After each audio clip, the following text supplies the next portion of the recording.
Jangan lupa like, komen, dan subscribe channel YouTube TVRI Bengkulu dan nyalakan lonceng notifikasinya. Assalamualaikum warahmatullahi wabarakatuh. Halo pemirsa, bagaimana nih kabarnya hari ini? Semoga dalam keadaan sehat walafiat dan tetap bersemangat ya. Hari ini jumpa lagi bersama saya Uteri Novadini dalam acara Opini Obrolan Pagi ini. Nah pemirsa, jika kita membahas mengenai perencanaan nih, nah tentunya dalam hidup kita harus memiliki perencanaan yang cukup teratur ya, agar hidup bisa berjalan dengan baik. Nah seperti tema kita pada hari ini yaitu mudah dan bertalenta. Nih apa aja nih ya perencanaan dari anak muda nih ya, itu akan kita bahas di episode kali ini bersama dengan Bang Alzaidan Widat Taufik. Beliau ini adalah Ketua Umum Genre Provinsi Bengkulu. Halo Bang Zidan. Halo Mbak. Bang Zidan ya aku panggilnya ya? Iya gak apa-apa. Oke. Apa kabarnya nih Bang? Alhamdulillah baik, sehat juga. Kalau di genre itu kalau ditanya kabar, sehat, cerdas, ceria. Oke, sehat gimana, kita ulang lagi nih. Gimana kabarnya Bang? Sehat, cerdas, ceria. Oke, sehat, cerdas, ceria.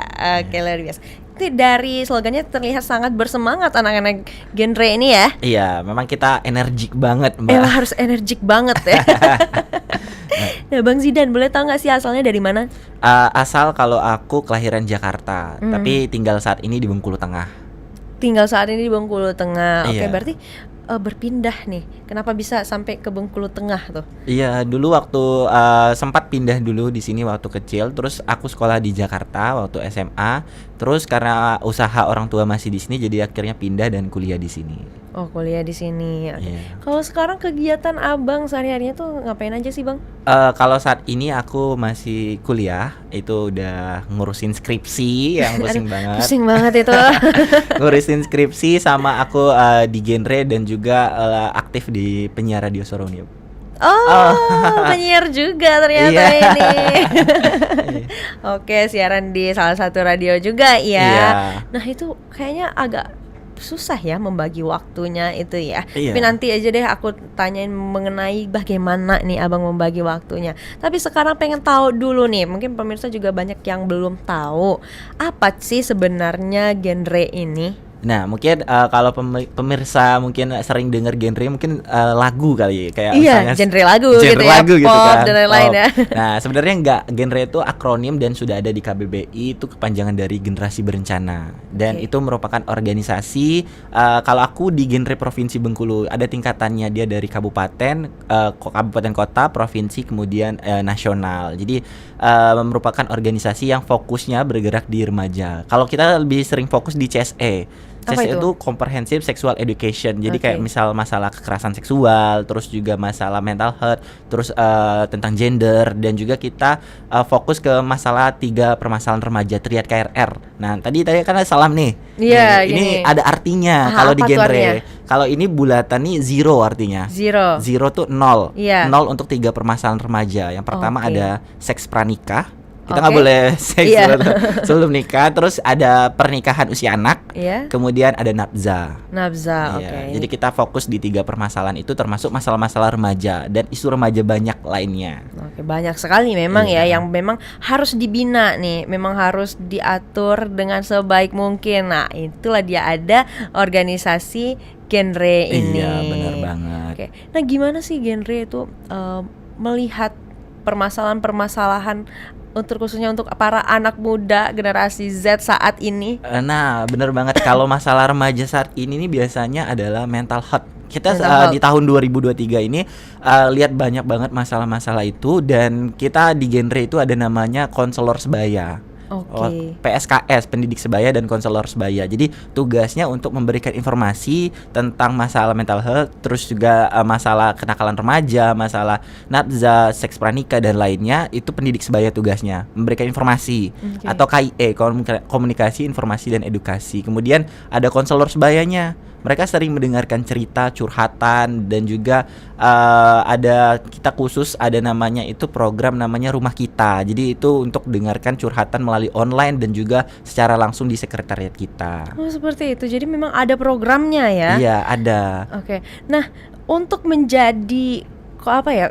konselor ya, konselor sebaya. Ya konselor sebaya. Konselor sebaya. Itu gimana untuk menjadi itu? Nah, ini nggak sembarangan Nah, itu dia. bisa jadi konselor sebaya. Nah, takutnya kan biasanya nih udah curhat dicurhatin lagi ke yang lain. Nah, itu bahaya tuh. Iya, itu bahaya. Dan gimana tuh? kita nggak sembarang kalau di genre buat jadi konselor sebaya, dan nggak bisa siapa aja jadi konselor buat jadi fasilitasi untuk orang bercerita. Jadi kita ada nama pelatihannya workshop tentang kita. Bahkan di workshop tentang kita tuh ada sampai 5 modul yang harus dipelajari untuk jadi konselor sebaya. Jadi ada modul berani, pertama ada modul beraksi, kemudian modul berkolaborasi, kemudian modul kurikulum, sama terakhir adalah modul life skill dan kekerasan seksual. Jadi banyak ya? Iya, jadi nggak bisa sembarang, dan kita latihannya itu sampai dengan 6 hari kalau ditotalin itu. 6 hari? Iya. Setelah 6 hari itu udah bisa menjadi konselor? Iya, dan bersertifikat juga dari genre Provinsi Bengkulu. Oke. Nah, kalau abang sendiri berarti udah jadi konselor juga? Iya, udah jadi konselor juga. Okay. Nah, banyak tuh misalnya masalah-masalah remaja yang sering banget didengar kan kalau jadi konselor. Pastinya tuh. Iya.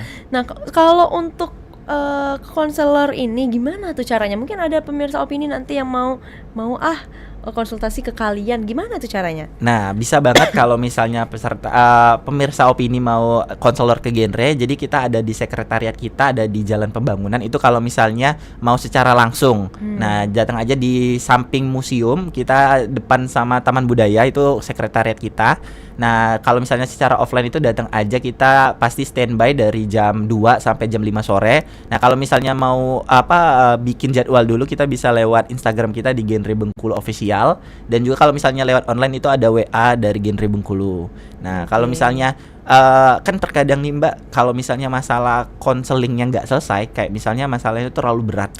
Nah, kita bisa memberikan rekomendasi untuk konseling lebih tinggi ke psikolog. Ke psikolog. Dan secara gratis. Nah, itu dan dia difasilitasi. Harus digarisbawahi ya. Iya. Difasilitasi semuanya ya. Iya, secara gratis. Gratis. Iya, dan kita memberikan rekomendasi untuk ke psikolog kalau misalnya itu masalahnya emang udah berat, Mbak. Berarti ini memang masalah mental health ini udah sangat urgent ya? Iya, udah sangat urgent.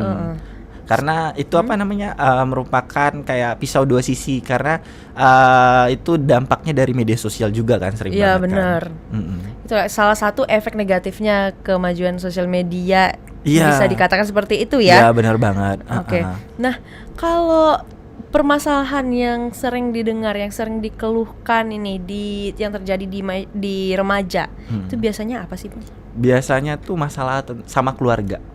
Keluarga masih dominan ya? Dominan keluarga, pacar, dan juga biasanya masalah hubungan pertemanan. Pertemanan. 3 hal itu jadi masalah yang sering banget dikeluhkan dan didengarkan gitu, Mbak. Oke.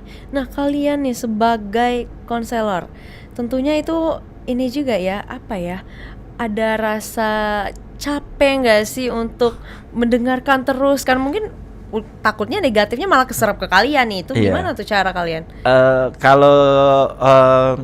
Kalau capek tuh pasti ada. Jujur kalau capek pasti ada dengerin cerita, padahal kita masalahnya juga berat. Iya, tapi kita nggak bisa banding-bandingkan. Nggak bisa gitu ya. Tapi di satu sisi kita melihat dengan kita ada buat mereka, kita membantu mereka. Karena jujur pasti teman sebaya atau remaja itu butuh tempat cerita tapi yang aman dan nyaman. Nah, itu sulit ditemukan. Kalau di genre itu ada, tapi di satu sisi itu kita melihat hal positifnya, apa yang bisa kita bantu untuk mereka. Terus juga kita ngelihat ternyata ada loh masalah yang lebih berat daripada masalah kita, dan kita melihat kehidupan lebih luas lagi. Oke, salah satu cara kalian juga untuk bersyukur ya jadinya ya. Iya, jadi lebih bersyukur seperti itu, Mbak. Alhamdulillahnya udah seperti ini, gitu-gitu ya. Iya, benar banget. Oke. Nah, kalau untuk bergabung ke genre ini, organisasi genre ini, itu caranya gimana sih? Atau semuanya bisa bergabung? Bisa banget, asal dia masih remaja dan belum nikah. Oh, itu persyaratannya? Itu persyaratannya. Asal remaja itu kan dikatakan remaja usia 10 sampai 24 tahun. Jadi dia bisa bergabung, dan kalau misalnya mau bergabung di genre kabupaten kota kita ada, dan sebelum gabung ke genre itu bisa ngikut juga PIKR namanya. PIKR, apa itu? Iya, Pusat Informasi Konseling Remaja. Dan itu ada di sekolah-sekolah, di SMP, SMA, universitas, bahkan di desa juga ada. Saat ini ada 514 PIKR. Banyak ya? Se-Provinsi Bengkulu. Dan juga buat teman-teman juga bisa gabung di Duta Genre. Duta Genre. Iya, ada Duta Genre juga. Sebelum jadi ketua bergabung di Duta Genre berarti? Iya, sebelum jadi ketua gabung di Duta Genre dulu. Tapi saya jauh sebelum jadi Duta Genre saya gabung di Pick Air dulu. Oh, dipikir dulu. Iya. Jadi di tahun 2016-an saya gabung di Pick Air itu dari SMP. Oke. Iya. Nah, nanti kita lanjutkan lagi ya Bang ya. Sekarang kita jeda sebentar. Iya. Untuk pemirsa, jangan kemana-mana, tetaplah bersama kami di Opini Obrolan Pagi ini.